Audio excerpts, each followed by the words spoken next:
Good day, this is Jove Aguas and welcome to my lectures in philosophy. This is part of my lectures in modern philosophy. And for this lecture, I will focus on the philosophy of Georg Hegel. First, let's talk about his life and his writings. Georg Wilhelm Friedrich Hegel was born in 1770 at Stuttgart and died in 1831 in Berlin. He studied theology at Tübingen in 1788, and among his fellow students were Friedrich von Schelling and the poet Friedrich Hölderlin.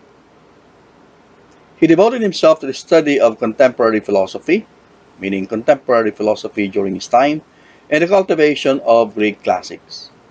After graduating, he became, in 1793, a resident tutor in the home of an aristocratic family in Bern, and in 1796 he took a similar post in Frankfurt. In 1800 he went to Jena, where Schelling had succeeded Johann Gottlieb Fichte as professor of philosophy, and for a year Hegel was a newspaper editor at Bamberg and the rector of a gymnasium at Nuremberg. It's a high school.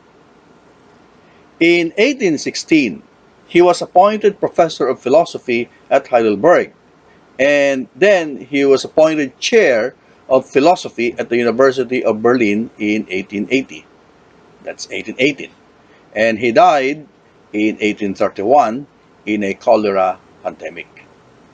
Some of the important works of Hegel are the following: his Phenomenology of Spirit, published in 1807, Science of Logic, published in 1816, Encyclopedia of the Philosophical Science, 1817, Philosophy of History in 1820, and Elements of the Philosophy of Right in 1821. Now let's go to his philosophy. This is the objective, a discussion on the objective of Hegelian philosophy.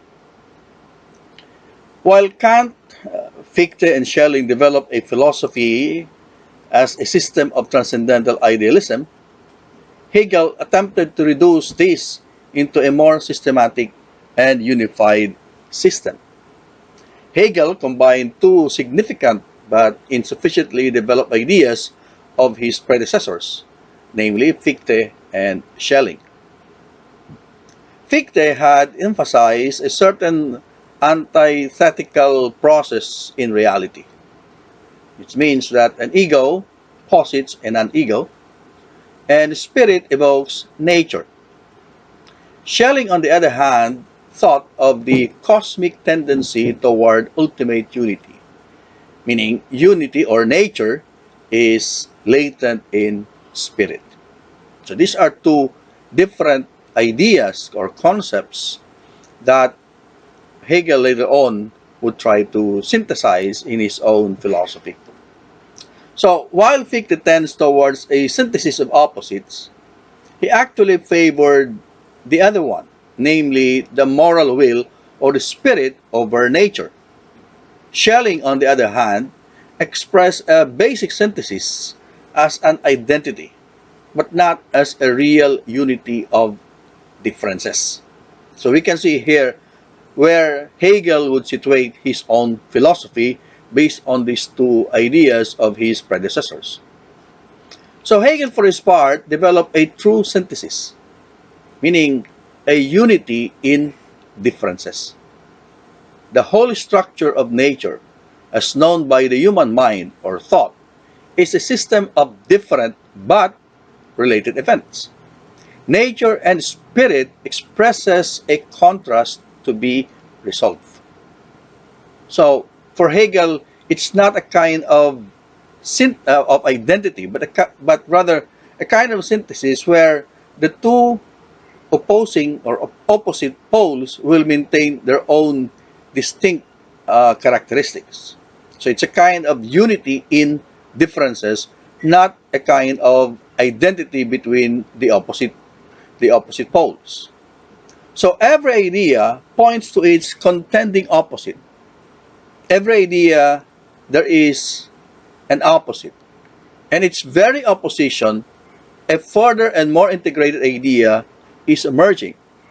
So once the two ideas are synthesized, there will be another more integrated idea that will emerge out of this synthesis. So while Kant regarded the intelligent self as the organic unity of experience, for Hegel the activity of thought is a progressive organization of differences into higher and higher unities. Thought is a dialectical activity according to Hegel. And the dialectic is a scientific application of the orderly procedure inherent in the very nature of the human mind or in thought. So, although Hegel's dialectical process can be regarded as a logical method, which means the mutual opposition of ideas and the progressive organization into higher unities, it is more than just a conceptual or logical manipulation of ideas or concepts. There is a kind of underlying metaphysics in his logical method. So underlying this logical method is the ultimate principle, the ongoing movement and rhythm of all reality, meaning there is an underlying dialectic in reality. So meaning to say that for Hegel, thought is not just a logical system of abstract concepts. It underlies a metaphysics.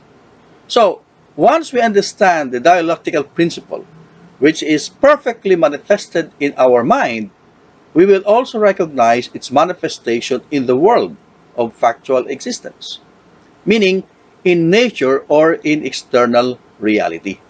Thus, we can say that Hegel's logic entails a metaphysics. His philosophy is not just an elaboration of concepts or abstract concepts, but a conception of reality.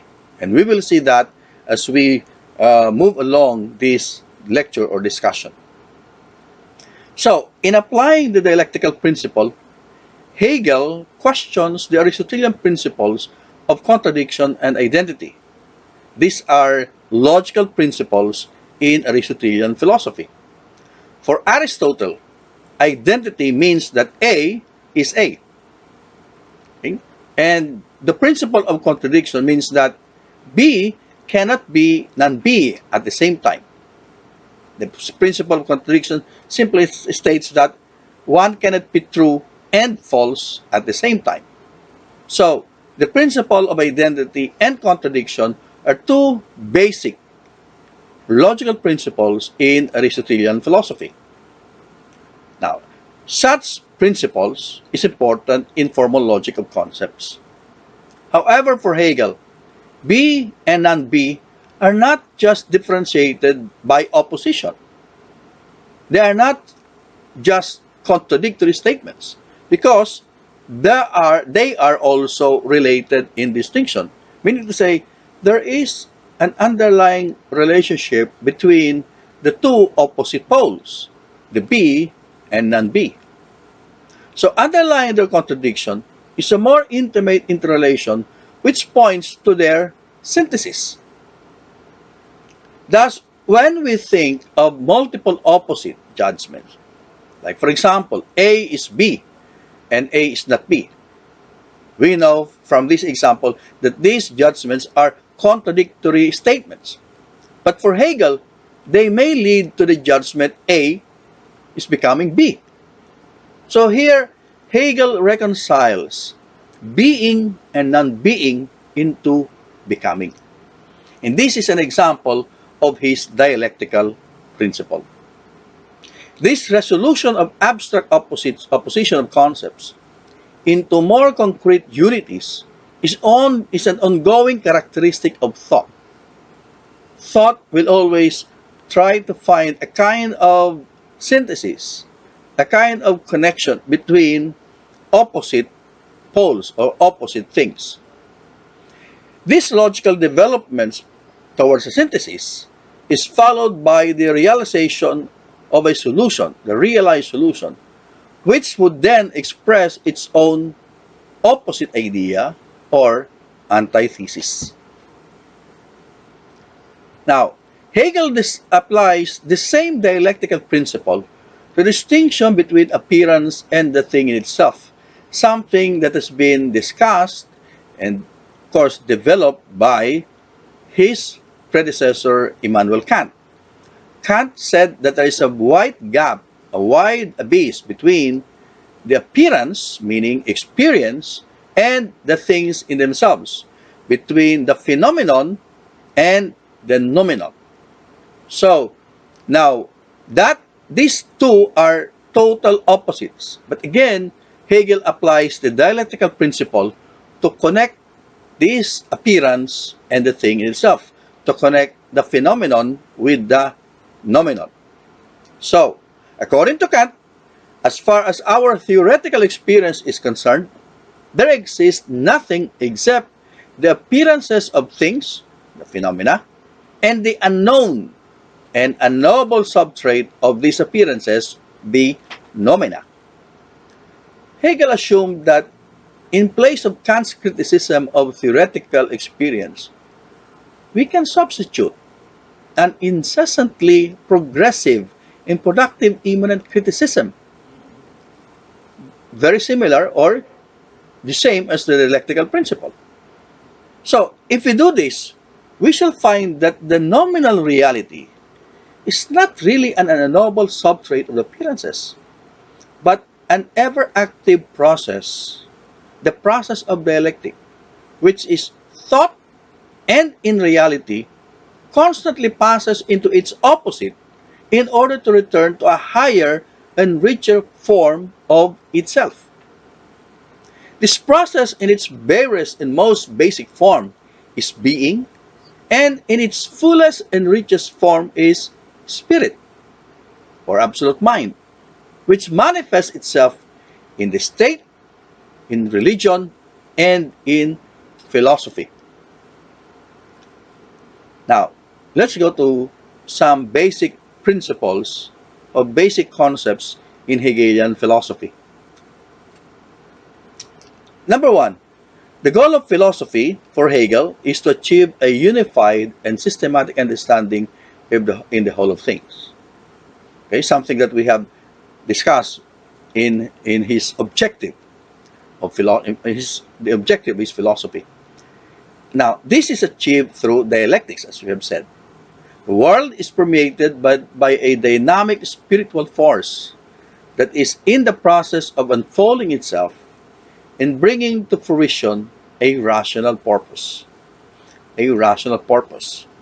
Now, some people would say that Hegel, in this sense, is a rationalist.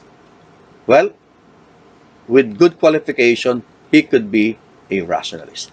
So philosophy's purpose is to understand this whole scheme of reality. So this is a whole scheme of reality, this rational purpose of reality aligns the thought of Hegel with the rationalist thinkers.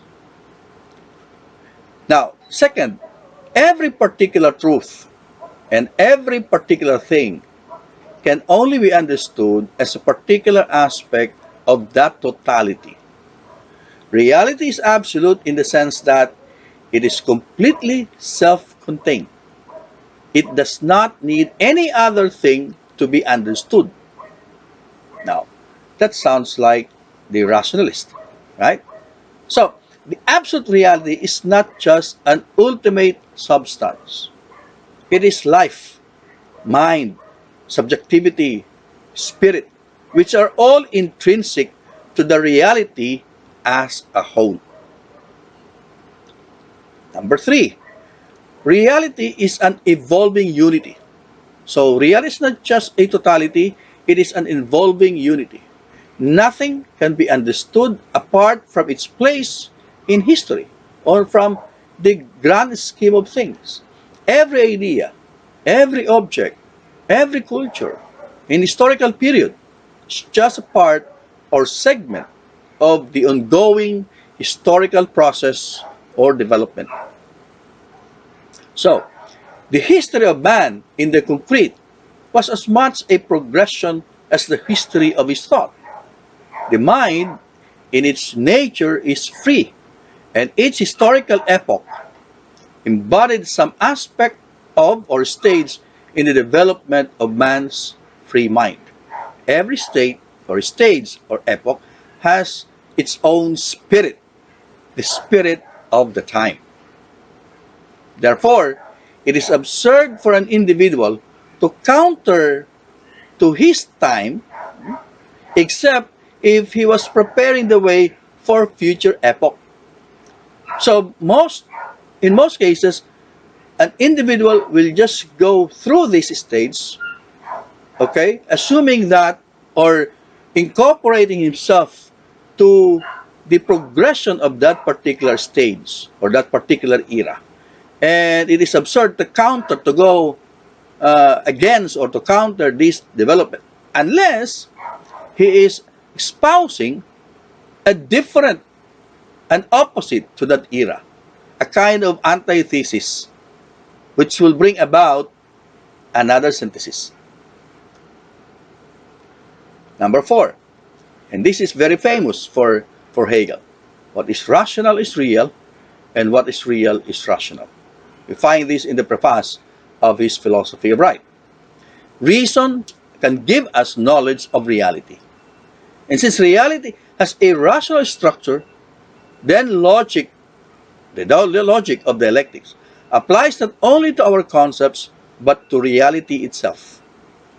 So, reality has its own rational structure, and our mind can understand this rational structure of reality simply because our mind has its own rational structure in itself.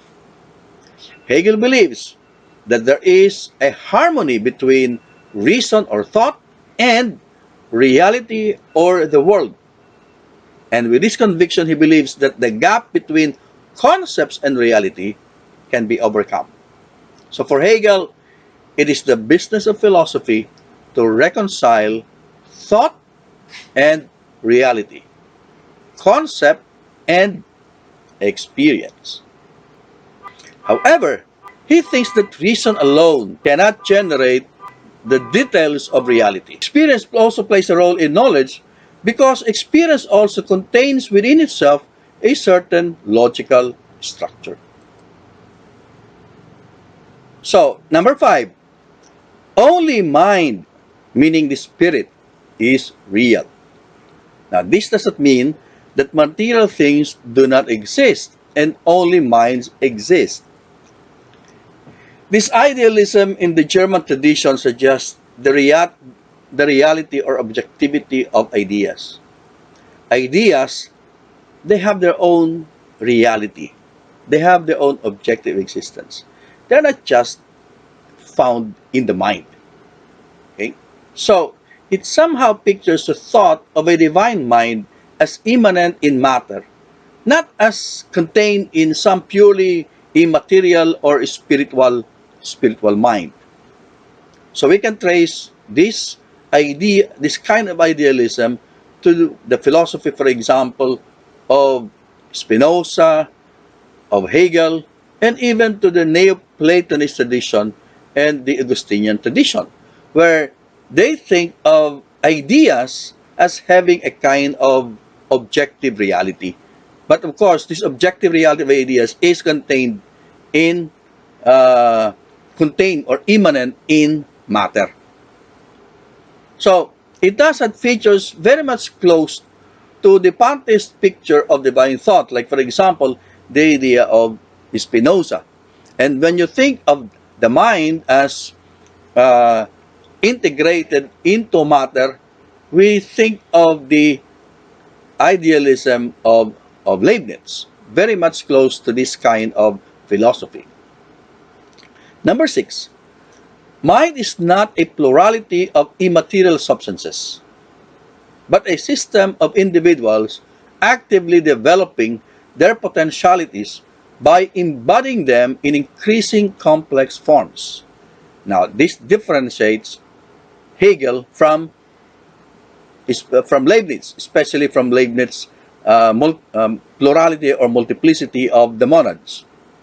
A basic feature of mind is freedom, and nothing that is partial or finite can be wholly free. So, the mind is free, the mind is as free, and the only reality is therefore infinite. Infinite in the sense that it's not determined by anything but by itself. Furthermore, no one is free unless he is conscious of what he is doing. So the infinite mind, the free mind, therefore, is self-conscious. It is a self-conscious mind. Number 7, it is the task of the philosopher to make men conscious of what art and politics, commerce, and other tasks, so that mind, meaning the infinite conscious mind, can exert itself to its utmost possibilities, and so that the mind can become absolute, meaning absolute, it can be encompassing, it can be contained, complete, it's self-contained. So other people, the artists and the statesman, the businessman, according to Hegel, are busy with their specific tasks and mindful of what they are really doing. So it is the task of the philosopher to make these men conscious of the things, mindful of the things that they are doing.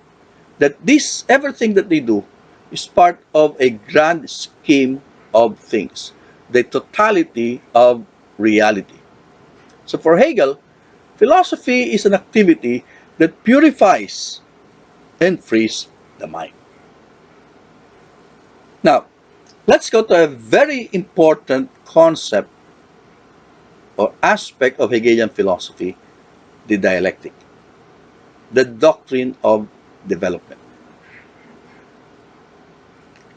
The concern of philosophy for Hegel is to trace this dialectical process through all its stages.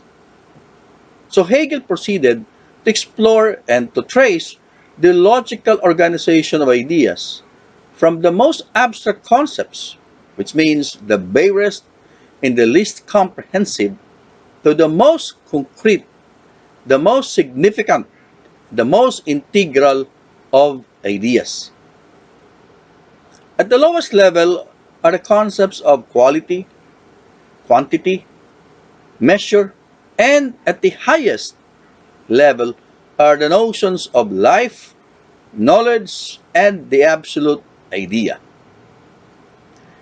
Now, Hegel followed a dialectical method, which we have already mentioned, which follows the triadic development in each concept and in each thing. So he hoped that through this, philosophy will not contradict experience, but it will give to the data of experience the ultimate philosophical true explanation, the ultimate true explanation of reality. In this triadic dialectical process, of course, the first stage is the affirmation of a particular thing, of a particular idea, of a particular concept. And the second stage is the direct opposite, the annihilation, so to speak, or at least the subjugation of the first idea, or the first concept, or the first thing. And in the third stage, the first returned to itself, but in a higher, truer, richer, and fuller form. That would be the synthesis of these two opposites, the thesis, as we've said, and the antithesis. The three stages are therefore styled as the in itself, the out of itself, and the in and for itself.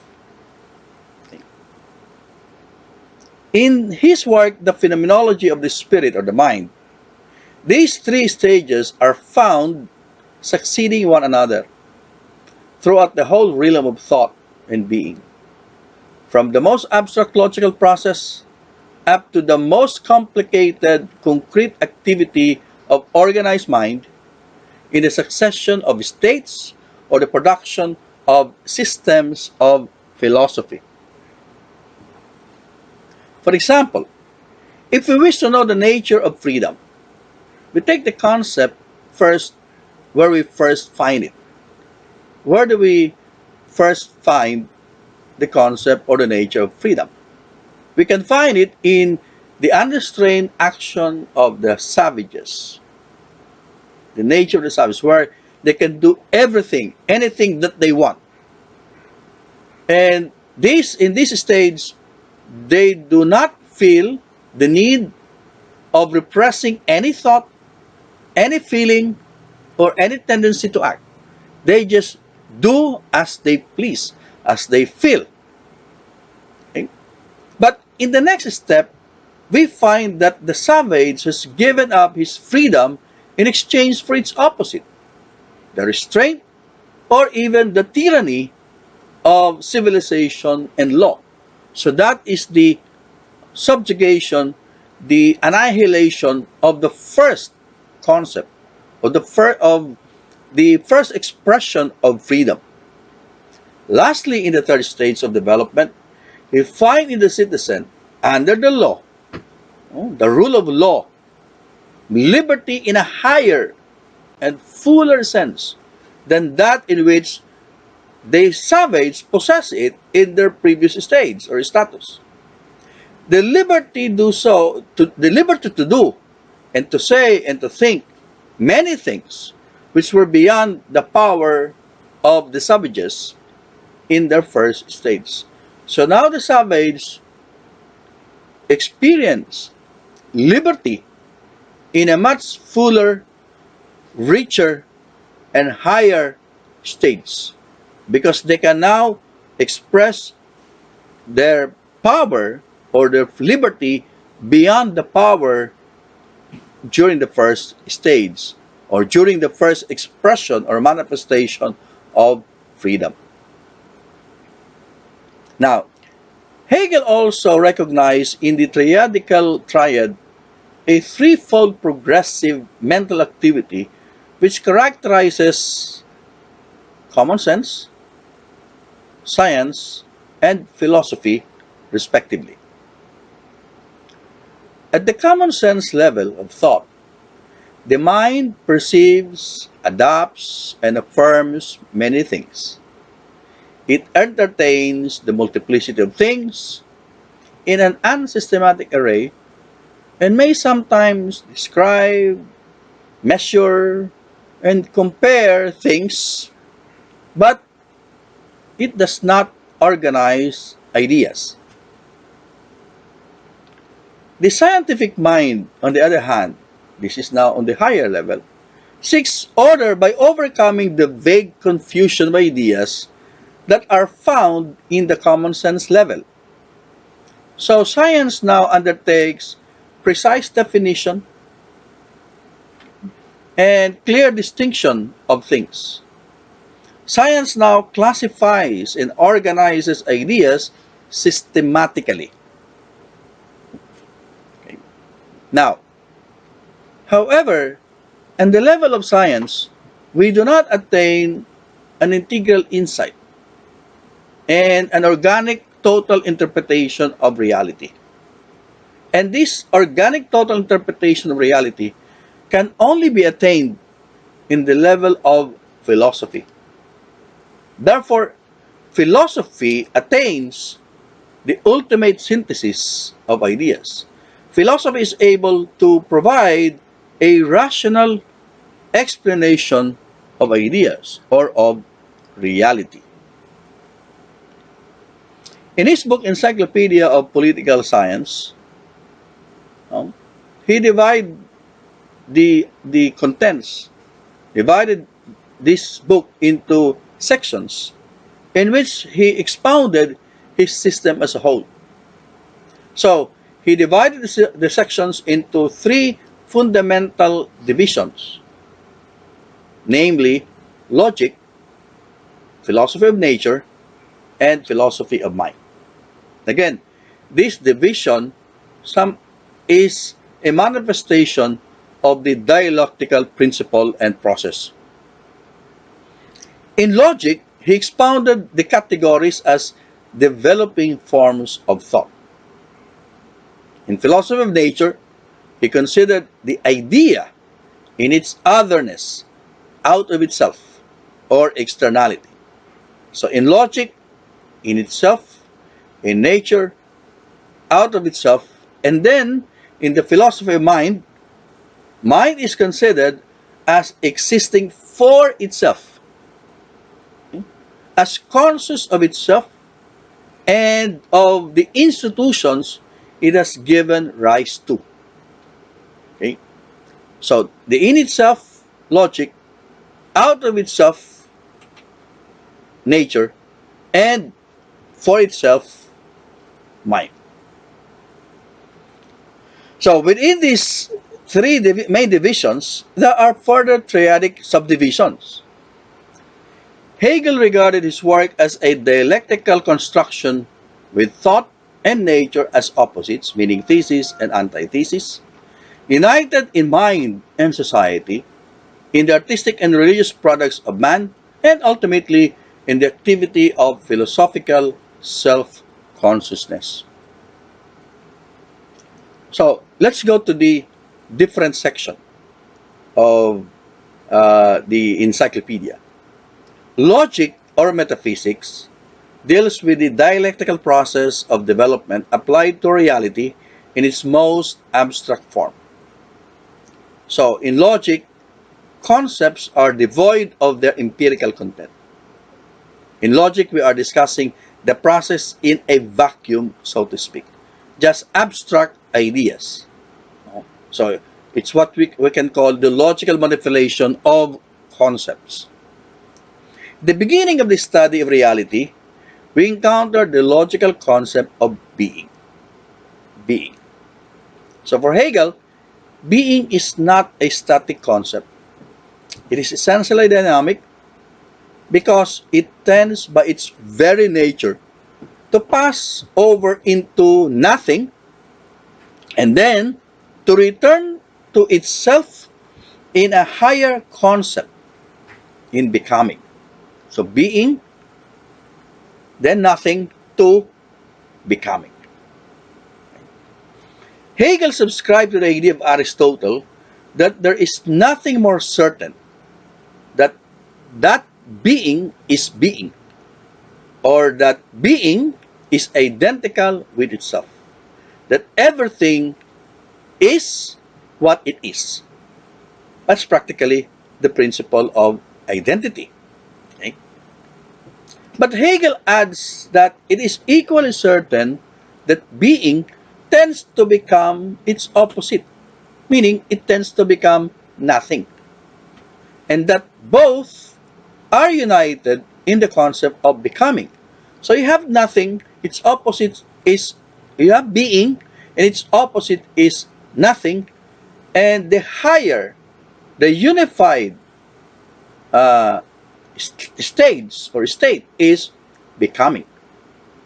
Therefore, for example, when you say about a table, is for Aristotle is what it is, a table, then you simply express the principle of identity.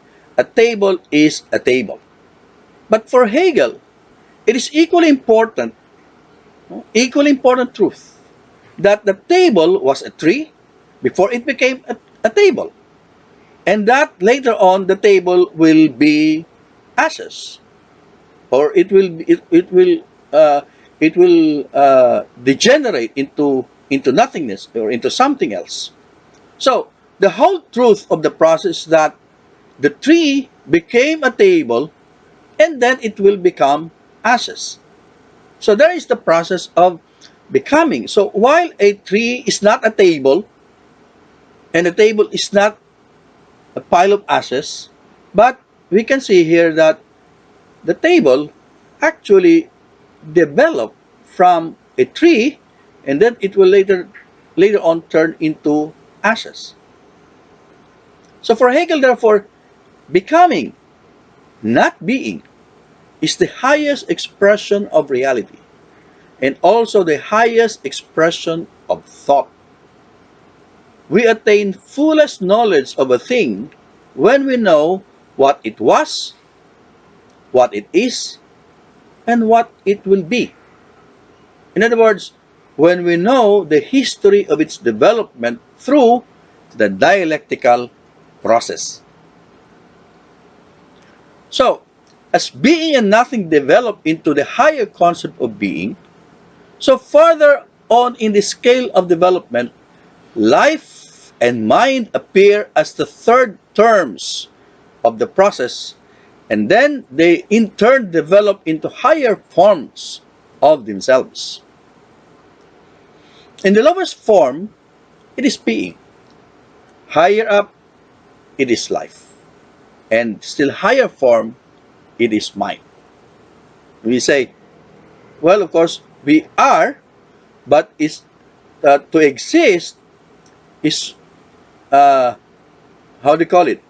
We exist, but higher than existence is life, and higher than life is thought. Going through the dialectical process of development. So the only thing always present is the process. We may, however, call the process by the name of spirit or geist or idea. We may call it God, because at least in the third term of every triadic development, the process is God.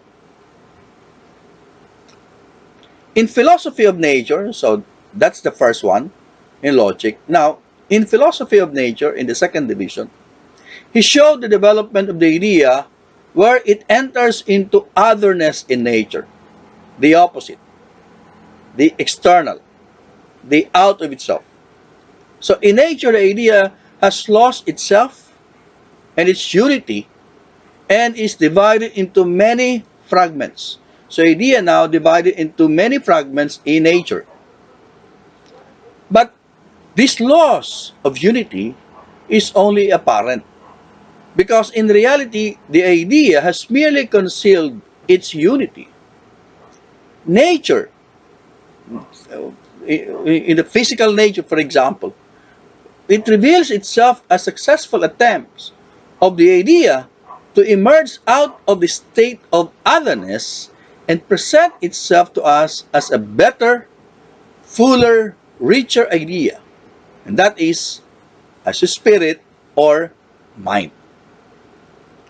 So mind, therefore, is the goal of nature, and it is also the truth of nature. Whatever is in nature is realized in a higher form in the mind. Now, going back to our discussion on his predecessors, Schelling and Fichte, this is now how he combined actually the whole dialectical process, the whole dialectical principle of Hegel is a synthesis also of the ideas, the undeveloped ideas, insufficiently developed ideas of his predecessors, Fichte and Schelling. So, in the philosophy of mind, he considers the individual or the subjective mind. Hegel showed that the individual or subjective mind is only the first stage, that is, the in itself stage of the dialectical development of mind. The next stage in the process is the objective mind, or the mind objectified in law, in morality, and in the state. Now, this is mind in the condition of out of itself, the opposite of mind in itself. There follows the condition of absolute mind, meaning the state in which mind rises above all the limitations of nature and institutions and is subjected only to itself, like in the arts, in religion, and in philosophy. So this is now the highest stage, the synthesis of the mind in itself, the mind out of itself, and the mind for itself. So for Hegel, the essence of mind is freedom, And therefore, the development or its development must consist in breaking away or going beyond the restrictions imposed on it by nature and human institutions.